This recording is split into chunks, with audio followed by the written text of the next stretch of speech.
Stop the cap. Prioritize are the things you just laid out. They want a woman who is accommodating to them. They want a woman who, especially more successful men, they want a woman that when they say, hey, yo, I'm going to the south of France for 2 weeks, pack your bag, let's go. Let me tell you what they don't want to hear, Lauren. Oh, I got to go to LA to shoot Judge Eboni for 3 days. Oh, I got to go be at a conference in Florida for black women attorneys gathering. Oh, I got to go to sorority thing. This sounds like based on a true story. It's all based on true story. I wouldn't lie. Charlamagne, shut up. Let these women talk, please. Right. All right, this is going to be a short version because I went back and listened to the Eboni K. Williams interview, the second one on the Breakfast Club. Again, I listened to it. The first longer video that I'm going to post. That is my initial reaction to the video. But I said something in that video that, I mean, I could just end the whole video with that by itself, even though I went and talked about a whole bunch of other things. But I went back, listened to the entire video, and I made note of where she said that giving the example of being with a guy that's, going on a, what did she say, 2-week vacation to the south of France. And, basically he wants her to stop what she's doing and come over there. Again, going back to what she brought up when she was talking to the other woman at the very beginning about availability and being available. Yeah, men of that caliber want you to be available. But this is the part that Eboni gets on my nerves with, many other black women all over the internet, because it's convenient, it's easy. Cynthia G does it all the time, is they won't get off of the dust conversation. And this is one of the things that Captain Solo has always pointed out, about how many of these women do not know how to handle, deal with, or interact with men that are on their level or above. They don't know how to deal with them. And Eboni K. Williams has the same fatal flaw that so many African American women out here have, which is she really thought that she was going to add a man to her program. She really thought that. I don't know why these women think that, but they really do think that. And this goes back to what I said about the black community having, two different cultures and two different orientations. Even if a black boy is raised to go out there, get his education, do what he's supposed to do, right? Gets on, he's not, even if he is taught, to serve black women and serve the queen, that's just not going to happen, because the whole rest of the world doesn't operate like that. When you are a man in that type of financial economic position, you have options, you have choices. Okay, because the whole rest of the world recognizes you being in that position. No one recognizes the matriarchs. So if you're a black woman and you go out here strong, independent, get your education, girl, you go, girl, woo, boss bae, all that stuff, and you have the mindset and the orientation that you are going to add a highly successful man, right? Even a man that Eboni K, that would qualify for Eboni K. Williams, right? That she would say qualifies for her, which would be a highly successful man with her $1.7 million home, right? But that man, it was not raised with the belief or the orientation that he's going to go out here and get with a woman's program. He's been out here competing with other men, competing with other races of men, right? I mean, this is how this man became successful. He is proven himself in a world of competition with other men. His whole mindset is not to go out here and get with a black woman's program. But see, listening to Eboni K. Williams, I'm like, no, that's what you actually thought. See, she's bringing up the whole dusty dudes and dust and the men dust. I'm like, first off, why are you even talking about that?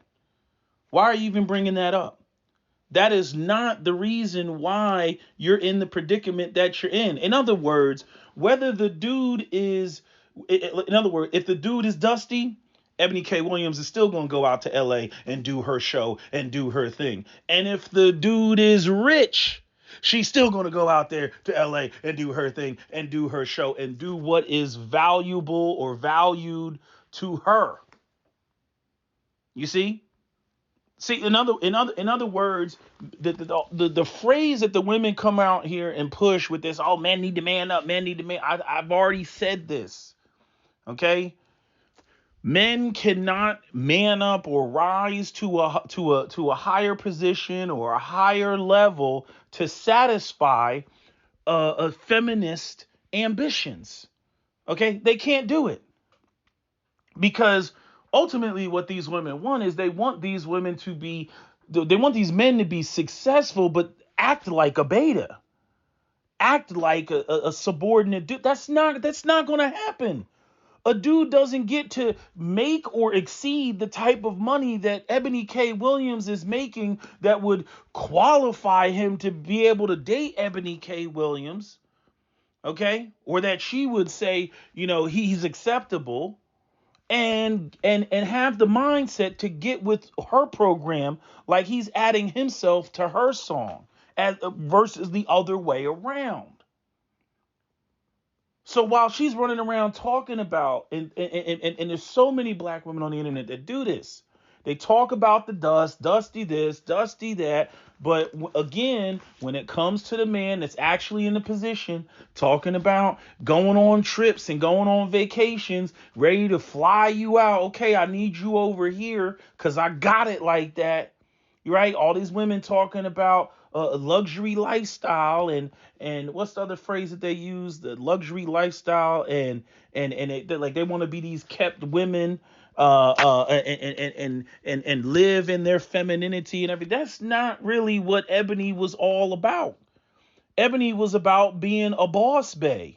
That's what she was about. Don't get me wrong. I'm sure she want to pamper herself, buy her own stuff, do all this, do all that. But again, that whole, getting in the passenger seat of some dude's vehicle, that's not her mindset. Yeah, she wants, and this is what a lot of women want. They want the picture-esque, situation. Oh, I got a husband and I got a kid and I got a fam. But it again, she's the centerpiece. And all these, the child is being added to her. The husband is being added to her. You see, in other words, the whole orientation is that all like men are supposed to be out there to complete them. But first off, it doesn't even work. It doesn't even work because what women want is women don't want to date down. They want highly successful men that are going to add themselves to the woman's program as though he's a beta male when he is not. That it's just not going to happen. So we don't even need to talk about dust and dusties, and the biggest problem with the women is the dust. Again, first off, all of that is just a smoke screen, and it's a bunch of gaslighting because again, even talking about the 6 figures, 8% of black men make 6 figures, less black women make 6 figures than that 8% of black men that make 6 figures. So the whole notion, the whole argument that black women are out here out competing, black men across the board, that is not a reality. That is a fallacy. But yet the conversation is because, it's easier, it's convenient, society accepts it. All black men are this and that, da da da da da. What happens when you come across dudes that are ahead of you? What happens when that happens? And what happens is, I'm not going to be accommodating. I'm not going to follow your lead. I'm not getting with the program. I'm not being available to you. It came out of her own mouth. That has nothing to do with dustiness.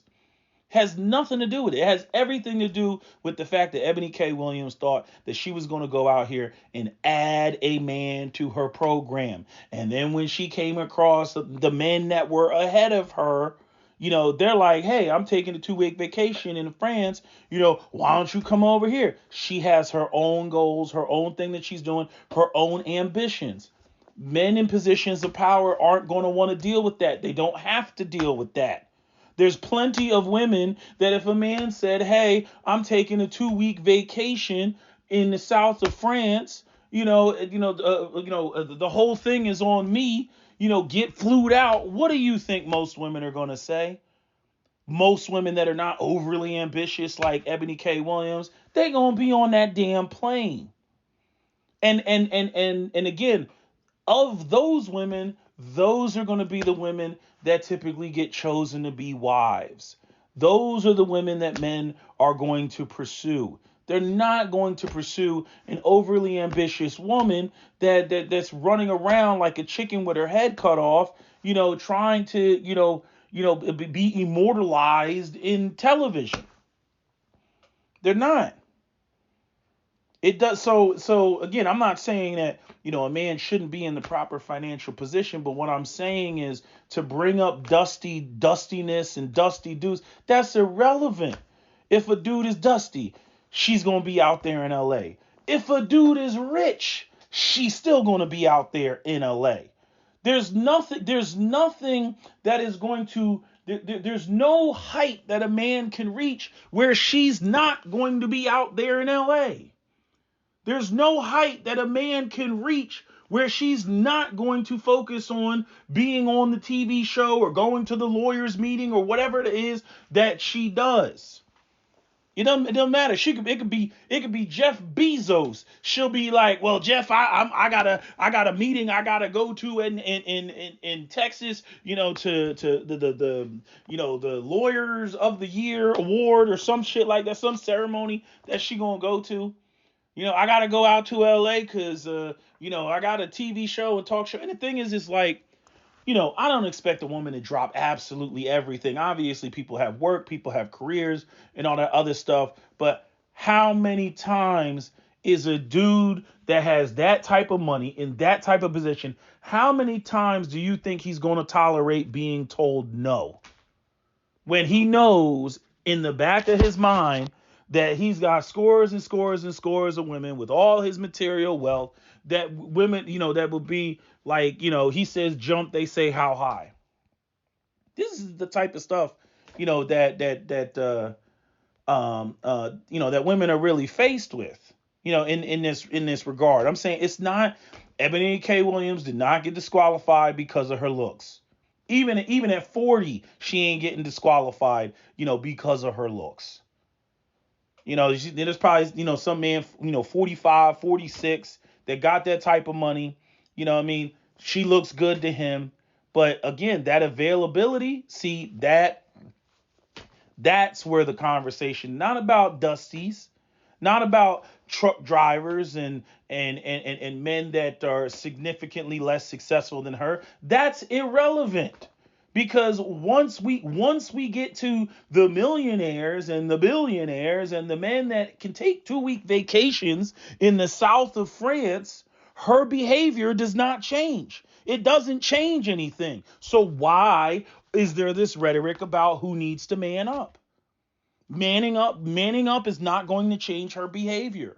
Manning up is not going to make her not go to LA, not go to the lawyers conference. So why are the dusty conversations and whatever negative stereotypes there are about black men? Why are they constantly presented? That has nothing to do with this conversation. Nothing to do, with the situation of the uncooperative behavior and the feminism and the matriarchy and the thinking that they're going to add a man to their program that so many black women are running around. This mentality that so many black women are running around with. I mean, again, this came out of her own mouth. I'm like, you with a dude in that position and you not getting on a plane? I'm like, okay, what else is there to say? If the dude's dusty, obviously the arguments will be, you can't tell me what to do. You dusty. I got this. I got plans. I got this to do. You just mad because you ain't got nothing going on. Right? He's not even offering anything for her to have to try to cancel a trip or try to cancel, not a trip, but cancel whatever the hell she was doing. But again, in her own argument, she didn't even cancel for the rich guy that had a 2-week vacation in the south of France. So why is there a discussion about who needs to man up? What do you think? If he was only a multi-millionaire, he has to be a billionaire, and then she would cancel. Like, you see what I'm saying?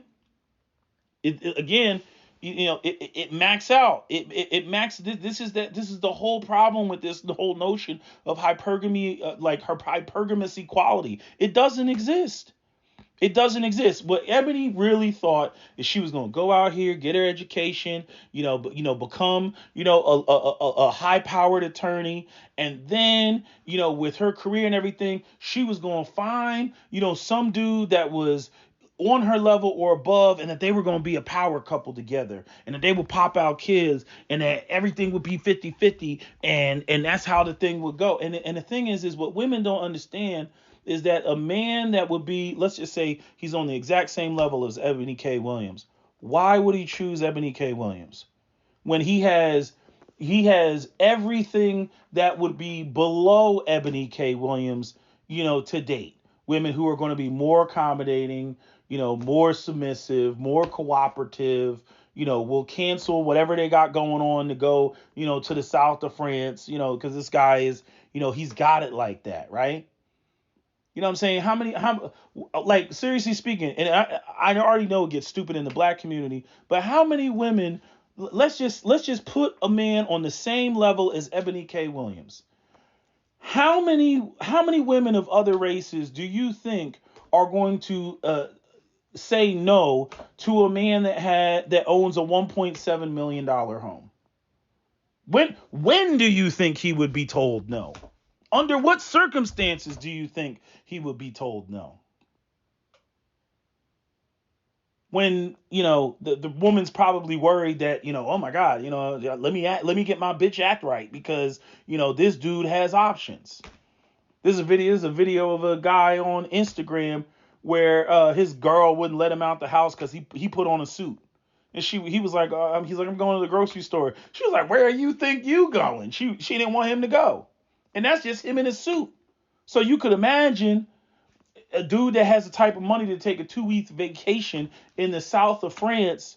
You know what I'm saying? He got the suit, he got the house, he got multiple properties and locations. He's got the luxury vehicles. He's got the stylist. He got it all. He got the Hermes. You know what I'm saying? He got the Breitling watch or the what is it, what is it, the Patek Philippe? What was that damn watch called? I hate them watches. They're so basic.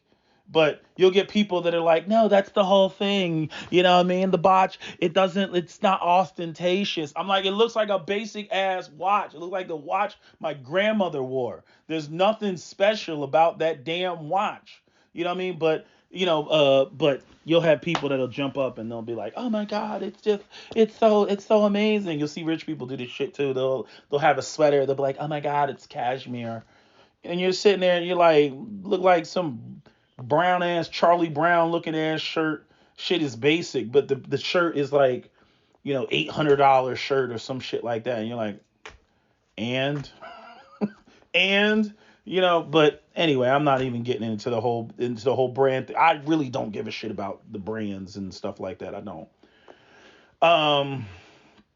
Especially when you see people like Steve Jobs and it's like, what does he wear? And you look at Mark Zuckerberg, it's like, what does he wear? Like, they don't give a fuck about that shit. When you got that type of shmoney, like, that stuff ceases to be important. But anyway, I said I was gonna make this video short, so let me end this video off. Let me see what the damn. I always hear people talking about this damn watch.